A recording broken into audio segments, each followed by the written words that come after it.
किसी किसी भाषा में।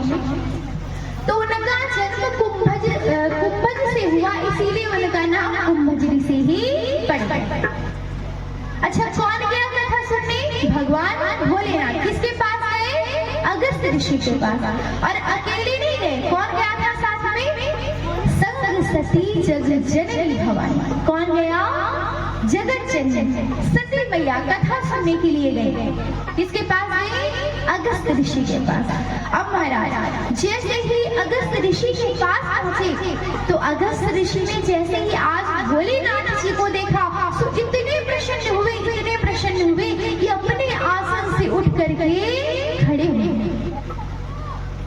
अब जैसे ही अपने आसन से उठ करके खड़े हुए, तो मैया पार्वती जी को लगा कि ये क्या हमें कथा सुनाएंगे, ये तो हम जब जैसे ही हम आए तो आसन से उठ करके खड़े हो गए, ये हमें कथा सुनाएंगे। अब देखिए, अगर सम्मान नहीं दिया गया तो इसमें कौन सी वो बात है? अब कोई वक्ता हो, उसके पास दूसरा बड़ा वक्ता आ जाए जो और कथाओं को सुनाता हो, तो भाई सम्मान के लिए, उनके सम्मान के लिए स्थान से तो खड़ा ही होगा भाई, सम्मान। तो आज जैसे ही कुंभज ऋषि खड़े हुए, तो मैया पार्वती को अहंकार आया कि देखो ये अपने स्थान से खड़े हो गए, भला ये हमें कथा सुनाएंगे क्या? अब इतने से ही सारी बात बिगड़ गई। अब प्रणाम किया और उसके बाद अगस्त ऋषि जी ने सुंदर कथा को सुनाना प्रारंभ कर दिया। अच्छा, वो कथा होने लगी तो सती मैया के तो मन में यही भरा हुआ है कि ये क्या हमें कथा सुनाएंगे, इनमें कोई गुण है कथा सुनाने का? हमारे आते ही खड़े हो गए, ये तो छोटे वक्ता है, क्या कथा सुनाएंगे? अब यहीं से जैसे ही अभिमान हुआ तो सारी बात बिगड़ गई। भगवान भोलेनाथ बड़े ही मन के साथ सुनते हैं, भाव के साथ सुनते हैं, परंतु सती मैया बिल्कुल भी भाव से कथा को नहीं सुनती। कहते हैं भगवान को जब भी आप उनकी पूजा करो, उनका पूजन करो तो भाव से करो, चाहे वो गुरुदेव हो, चाहे वो भगवान जी हो, आप पूजा कर रहे हो तो भाव होना चाहिए, क्योंकि भगवान कुछ भी नहीं मांगते, सिर्फ हमारे भाव। प्रभु ने गीता में कहा, पत्रम पुष्पम फलम तोयम यो मे भक्त्या प्रक्षति तदहं भक्त्युपहंतम अस्नामि प्रयतात्मनः। प्रभु ने क्या कहा कि मेरा भक्त भाव से मुझे पत्र पुष्प फल जो भी समर्पित करता है तो मैं उसे स्वीकार कर लेता हूँ, बस उसमें भाव हो। अगर भाव नहीं है तो मैं स्वीकार नहीं करूंगा। भाव का भूखा हूँ मैं, भाव ही एक सार है, और भाव से भजे जो सदा उसी का बेड़ा पार है। और भाव बिन सब कुछ भी दे दो मैं उसे लेता नहीं, और भाव से एक पुष्प दे दो वो ही स्वीकार है। अगर आप भाव से प्रभु को एक पुष्प दे दो तो वो ये स्वीकार कर लेते हैं, बस भाव। प्रभु को अन्न की कमी है कि धन की कमी है कि आभूषणों की कमी है? प्रभु को कुछ नहीं चाहिए, केवल और केवल भाव चाहिए। तो आज शिव जी ने तो भाव से कथा सुनी, परंतु मैया सती ने भाव से नहीं सुनी। भोलेनाथ जी कुछ दिन रहे, आनंद से कथा को सुनते रहे, और जब कथा पूर्ण हुई तो आज कुंभज ऋषि का पूजन करके उन्हें विदा मांगते हैं। और विदा मांगी कि हे अगस्त जी, अब हम चलते हैं, आपने बड़ी ही सुंदर कथा को सुनाया है, आपने हमें प्रभु की भक्ति से जोड़ा है, हम सभी आज धन्य हुए। विदा मांगे त्रिपुरारी, चले भवन संग दक्ष कुमार। मुनि सन विदा मांगे त्रिपुरारी। अब यहाँ पे देखिए, पहले कौन सी चौपाई थी?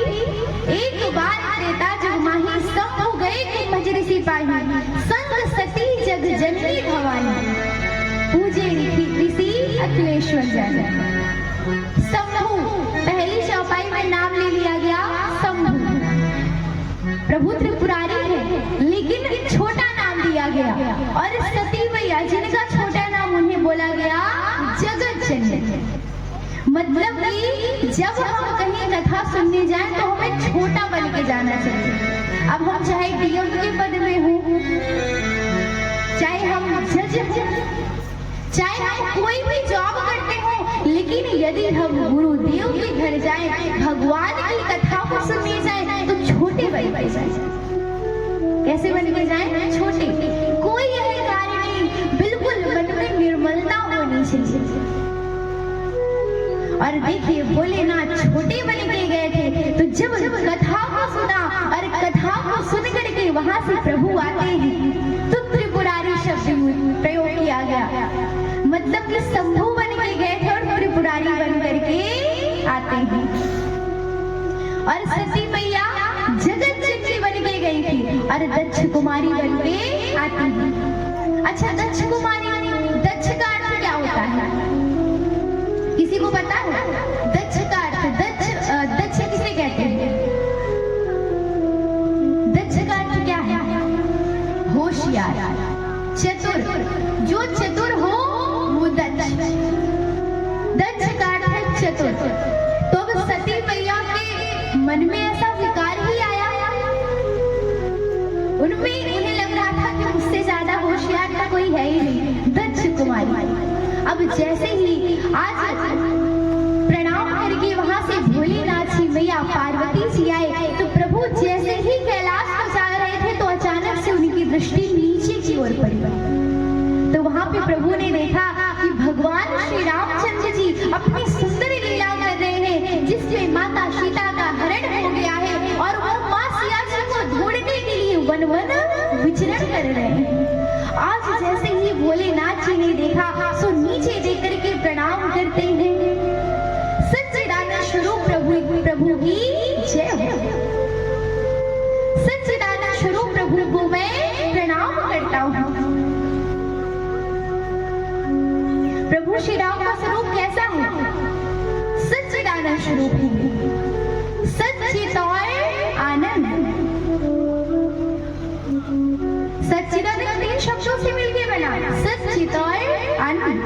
सत्य जो कभी बदले नहीं, चित प्रकाश स्वरूप, आनंद। आनंद का प्रभु की भक्ति में, प्रभु की कथाओं में, जिसके लिए दुख और सुख एक समान है। अच्छा, प्रभु श्री राम जी को जब वनवास दिया गया तो प्रभु को ना ज्यादा हर्ष हुआ ना शोक हुआ। राज्याभिषेक का सुना तो हर्ष भी नहीं हुआ और वनवास का सुना तो शोक भी नहीं हुआ। क्यों नहीं हुआ? क्योंकि प्रभु के लिए दुख और सुख एक समान है। सत कहे जो विन सेनानी, सत कहे जो विन सेनानी, चित चैतन्य सकल जग माही, चित चैतन्य सकल जग माही, चित चैतन्य सकल जग माही, चित चैतन्य सकल जग माही। घट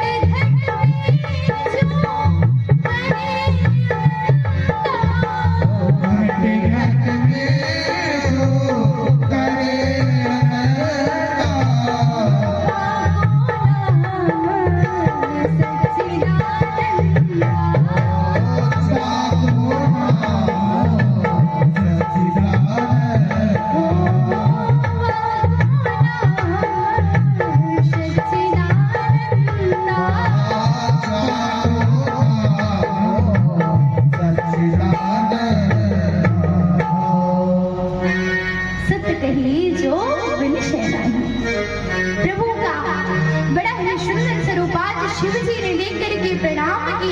सच्चिदानंद स्वरूप प्रभु मैं आपको प्रणाम करता हूँ।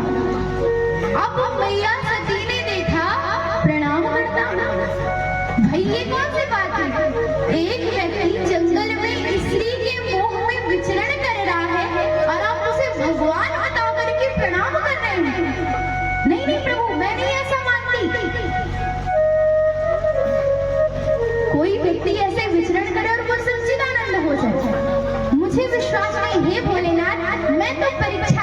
लेके आऊंगी।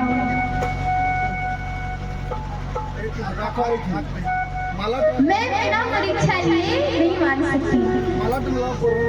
बोले वृंदावन में हरि लाल की जय जय श्री राधे, जय जय श्री राधे, जय जय श्री सीताराम।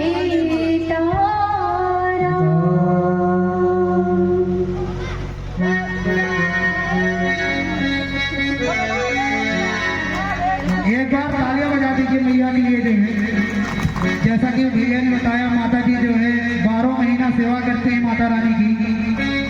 तो एक दिव्य सच है मैया जो है।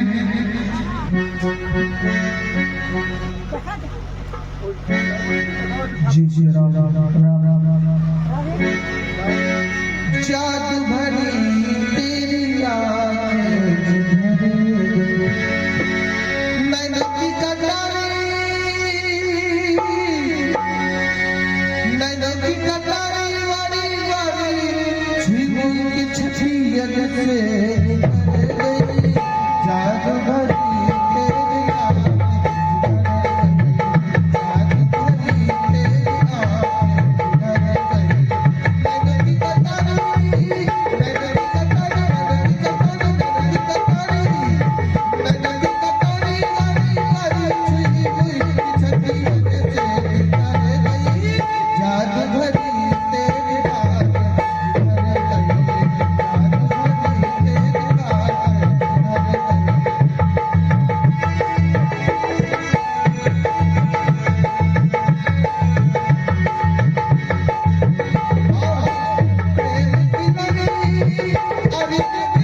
तो देखिए कोई प्रभु की बड़ी ही सुंदर भक्त है रुचि जी, रुचि रजत जी, जिनकी माँ का नाम किरण देवी है, जो 12 घंटे की यज्ञ मंडप की परिक्रमा कर रही है। एक बार उनके लिए जोरदार सुंदर तालियां बजा दीजिए आप लोग।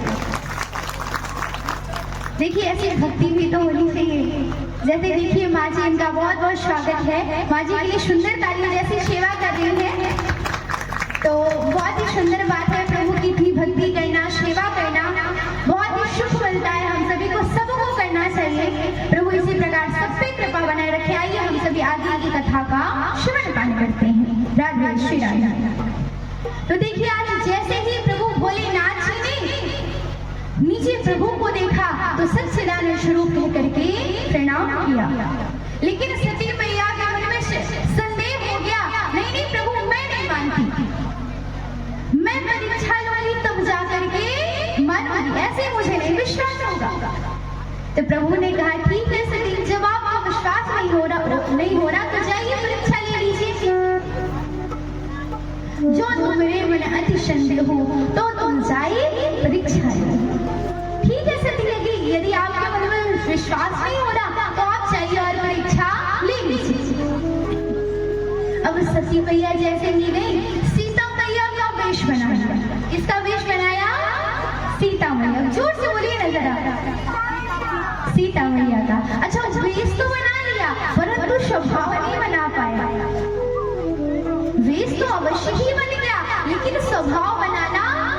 बैठे हैं। आप किसी व्यक्ति के समान जैसे वो दिखते हैं वैसे बन तो सकते हैं, लेकिन स्वरूप भले ही आप बना ले, लेकिन स्वभाव बिल्कुल नहीं बना पाएंगे। अब सती मैया प्रभु श्री राम और भैया लक्ष्मण की आगे आगे चलने लगी।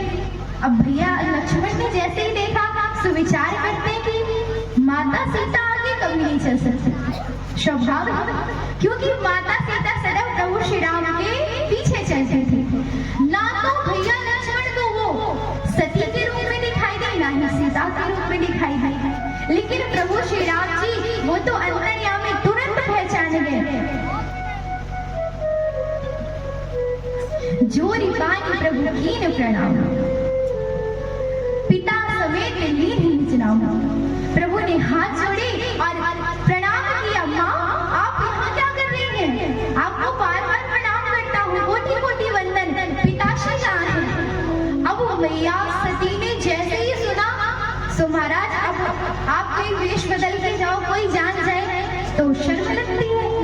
अब मैया सती को कुछ समझ में नहीं आया, क्या करे क्या ना करे। सो मैया सती वहां से तुरंत चली आती है। अब इधर भोलेनाथ जी के पास जैसे ही आई, भोलेनाथ जी ने कहा देवी आप परीक्षा लेने गई थी, आई नहीं, क्या हुआ, परीक्षा लेके आई आप?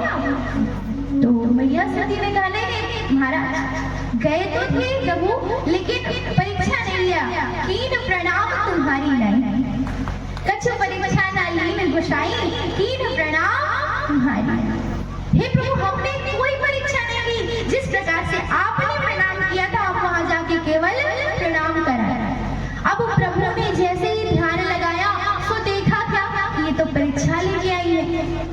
अब भोलेनाथ जी प्रभु श्री राम जी को अपना प्रभु मानते हैं और प्रभु श्री राम जी भोलेनाथ जी को मानते हैं। श्री राम जी ने माता सती को माँ बोला, अब ये माँ और पिता मानते हैं। तो भोलेनाथ जी ने विचार किया कि मेरी पत्नी ने मेरी माता का रूप धारण कर लिया, अब मैं इन्हें पत्नी के रूप से तो नहीं देख सकता। तो आज भोलेनाथ जी ने मन ही मन संकल्प कर लिया, शिव संकल्प कीन मन माही, जातन भेंट सकी अब नाई। प्रभु शिव ने मन ही मन संकल्प कर लिया कि हे सती, मैं संकल्प करता हूँ कि अब इस तन से भेंट नहीं हो सकती।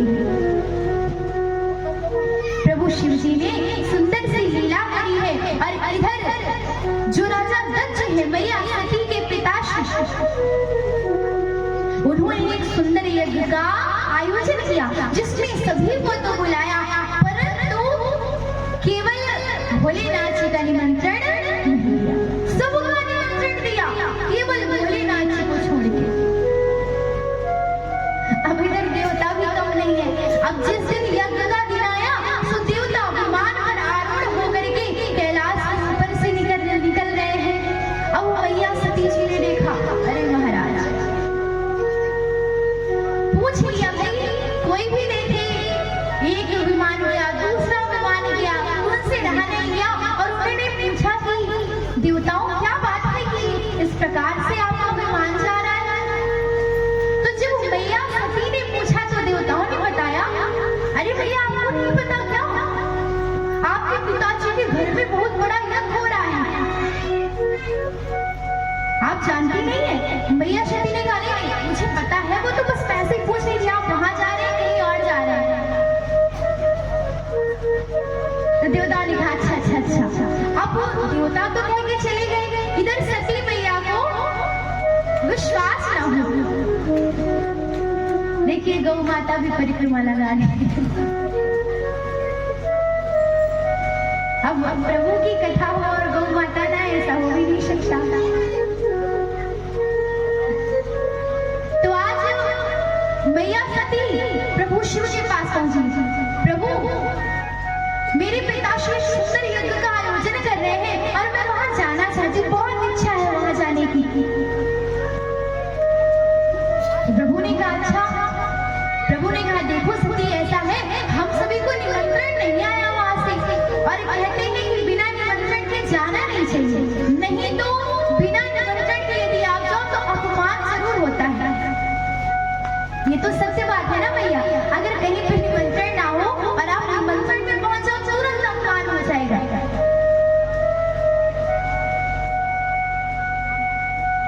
और फिर जैसे मान लीजिए नॉर्मली विवाह होते हैं, तो यदि आपको एक गरीब निमंत्रण दे, एक अमीर निमंत्रण दे, तो आप अमीर के घर जाते हो ना। अमीर के घर जाओ, भले ही वो आपसे बोले नहीं, लेकिन भैया सच बताए ना, अगर आप एक गरीब के घर चले जाओ, भले ही सब्जी में 2 प्रकार की सब्जी कम हो जाए, लेकिन सम्मान में कोई भी कमी नहीं होगी। सम्मान में कमी नहीं हो सकती। अमीर आदमी आपसे बोले ना बोले कोई गारंटी नहीं, लेकिन गरीब आदमी आप पहुंचोगे तो हाथ जोड़ करके आ गया जरूर बोलेगा, सम्मान जरूर देगा आप। इधर भोलेनाथ जी ने समझाया कि देखिए सती ऐसा है, जब निमंत्रण नहीं आना तो आया तो जाने का कोई फायदा नहीं तो आप जाओगे तो फिर पता नहीं क्या हो जाए। अब इधर भैया सती पिताजी की याद आए तो बाहर, अब पति जी के वचनों की याद आए समंदर प्रभु के पास, लेकिन अंततोगत उन्होंने विचार कर लिया कि अब उन्हें यज्ञ में जाना है। चल पड़े। प्रभु शिव जी ने पीछे से गणों को भी आदेश दिया कि जाओ जाओ आप जाओ, हो सकता है कि अब सती वापस ना आए। इधर मैया सती जैसे ही गई तो वहां जाकर के देखा कि सबके बैठने का स्थान है, केवल और केवल भोलेनाथ जी के बैठने का स्थान नहीं। और जैसे ही मैया सती वहां पे पहुंची तो जितनी उनकी बहनें थी सब हंस रही, देखो देखो इसे तो बुलाया नहीं, क्या बिना बुलाया आ गई, इसे किसी ने बुलाया नहीं तो फिर भी आ गई। मैया सती ने किसी के भी वचनों पर ध्यान ही नहीं दिया, बहन बोलती रही, लेकिन केवल वहां पर प्रेम से मिलने वाला कोई था तो वो मां था। सादर मिलही कुमारा, सादर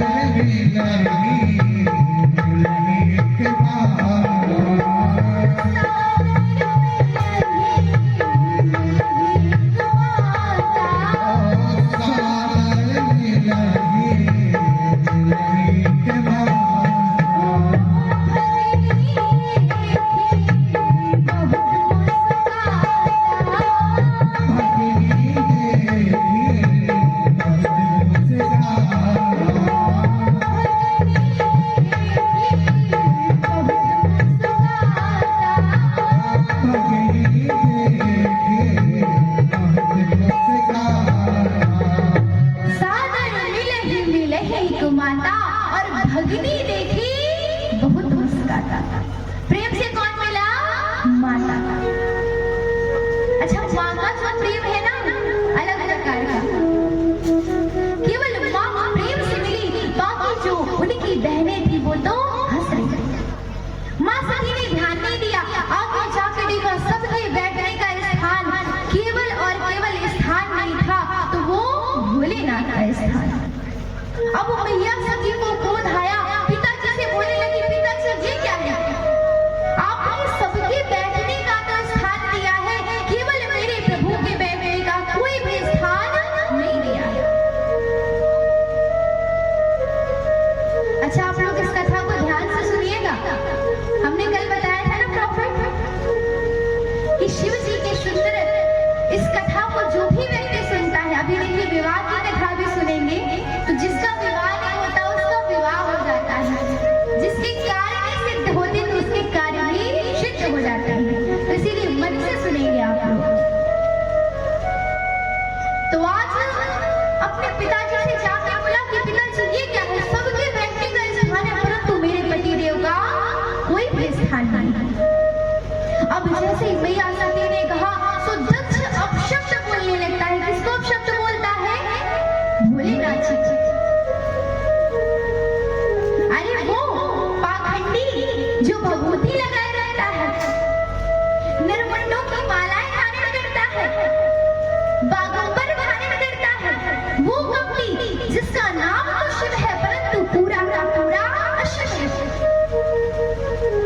ब्रह्मा जी के कहने पे मैंने अपनी मृगलोचनी कन्या को उस मरकट लोचन के साथ ब्याह दिया। अब उस सती मैया ने जैसे ही अपशब्द सुने तो महाराज कहते हैं कि चाहे पिताजी हो, चाहे पति हो या अपने गुरुदेव हो, उनके प्रति अपशब्द नहीं सुनना चाहिए, नहीं तो गौ हत्या का पाप होता है।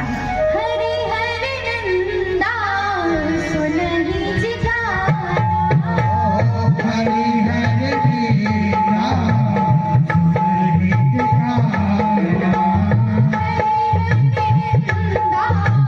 सुनहि जिगाना, हरे हरे वीरा सुनहि जिगाना।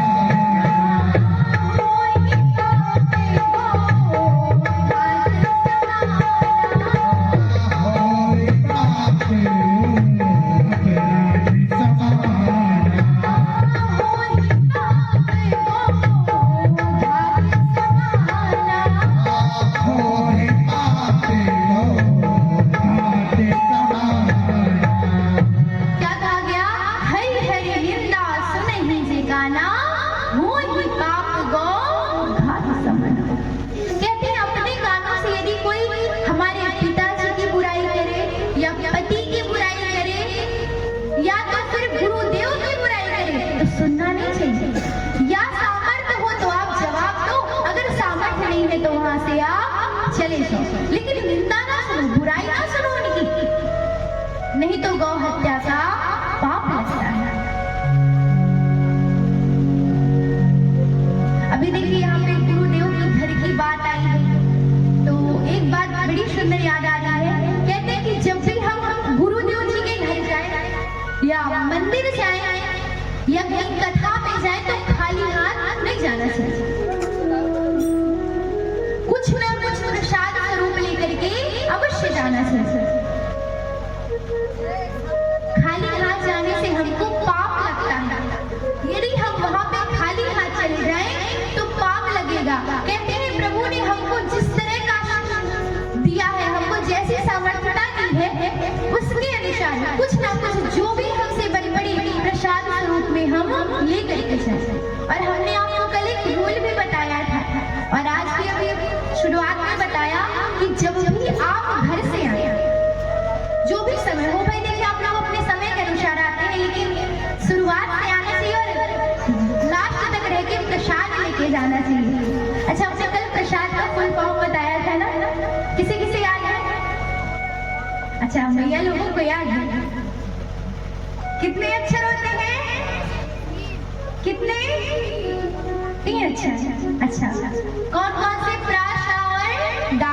प्रा से प्रभु, सा से साक्षात और दा से दर्शन। कहते हैं जो भी व्यक्ति प्रभु के मतलब प्रसाद को पाता है वो साक्षात प्रभु के दर्शन को पाता है। तो इसीलिए प्रभु की कथा को शुरू से लेकर के अंत तक सुन के प्रसाद लेकर के ही जाना चाहिए। और फिर देखिए प्रभु ने 5 दिन का सौभाग्य दिया है, जिसमें से 2 दिन तो आज का भी मान लीजिए निकल ही गया, बचे 3 दिन। रोज हम फोन चलाते हैं, टीवी देखते हैं, सब कुछ करते हैं, लेकिन इन बचे 3 दिनों में प्रभु की कथा सुन लेंगे तो शायद हमारा जीवन धन्य हो जाए। शायद नहीं, गारंटी के साथ बोलते हैं जीवन अवश्य धन्य हो जाएगा। बस मन से सुन लें, हम मन से यदि कथा को सुन ले तो जीवन अवश्य धन्य होगा। बस सच्चे मन के साथ कथा को सुन। तो देखिए अब आज तक नहीं कहेंगे, लेकिन कल से जब भी आप लोग आएंगे तो जो भी सामर्थ्य हो वैसा आप प्रसाद और आकर के पहले ठाकुर जी को प्रणाम करेंगे, फिर वहां पे बैठेंगे और कोई व्यक्ति जूते चप्पल पहन के कथा को नहीं सुनेगा, क्योंकि हम सभी सनातनी हैं और हमें ही अपने सनातन धर्म की रक्षा करनी है और कोई नहीं करने आएगा, हमें को करनी है। तो इधर जैसे ही दक्ष महाराज अपशब्द बोलने लगे तो मैया सती से सुना नहीं गया और मैया सती वहीं पर क्रोध में आकर के एक संकल्प करते हैं। कौन सा संकल्प? सती मरत हरे शन मरुमा,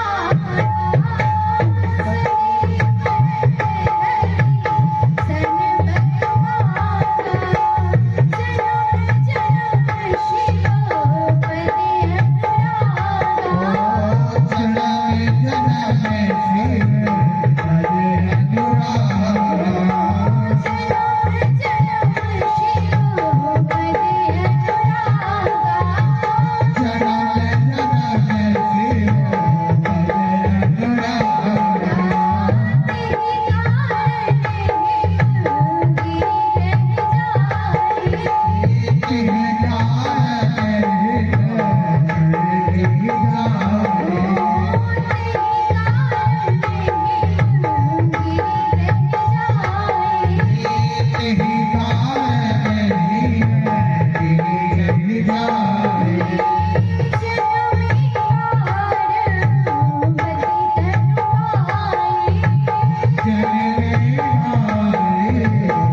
करती हैं तो राजा हिमांचल के घर में जन्म होता है।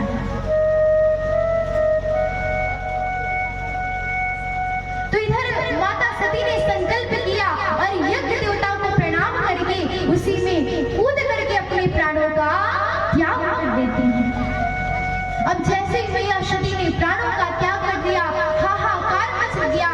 सारे जो नारद जी थे दौड़ करके शिव जी को बताते हैं, वीरभद्र जी आते हैं, सारे यज्ञ का विध्वंस कर देते हैं। लेकिन इधर सारे देवी देवता भोलेनाथ जी के पास जाते हैं कि भोलेनाथ जी, अगर यज्ञ अधूरा रह जाए तो कोई फल नहीं मिलता, तो इसीलिए ऐसी कृपा करिए कि ये जो यज्ञ है वो पूर्ण हो जाए। तो जब भोलेनाथ जी से प्रार्थना करी उन्होंने, तो भोलेनाथ जी प्रसन्न हो गए। अब नाम ही है भोले, तो भोलेनाथ जी जल्दी प्रसन्न हो गए और दक्ष प्रजापति को बकरे का शीश लगाया, क्योंकि वीरभद्र ने शीश को काट दिया था, शीश अभिमानी था। बकरे का शीश लगाया और सारा यज्ञ निर्विघ्न रूप से संपन्न हुआ। इसके बाद प्रभु भोलेनाथ जी मैया सती के उस देह को लेकर के विचरण कर रहे थे। अब सारे देवी देवताओं ने सोचा कि अगर इसी प्रकार विचरण करते रहे तो संसार का क्या होगा। भगवान विष्णु को आदेश दिया, उन्होंने अपने श्री चक्र सुदर्शन से मां सती का वो जो शरीर था उसके 51 टुकड़े करे। और हम सभी जानते भी 51 शशि कीट के नाम से आज जगह जगह पे विद्यमान है। बोलिए शिव शंकर भोलेनाथ की जय जय श्री जय जय। इसके बाद मां सती का दूसरा जन्म राजा हिमांचल और मैनावती के घर में होता है और इस जन्म में उनका नाम है पार्वती। मैया का जन्म हुआ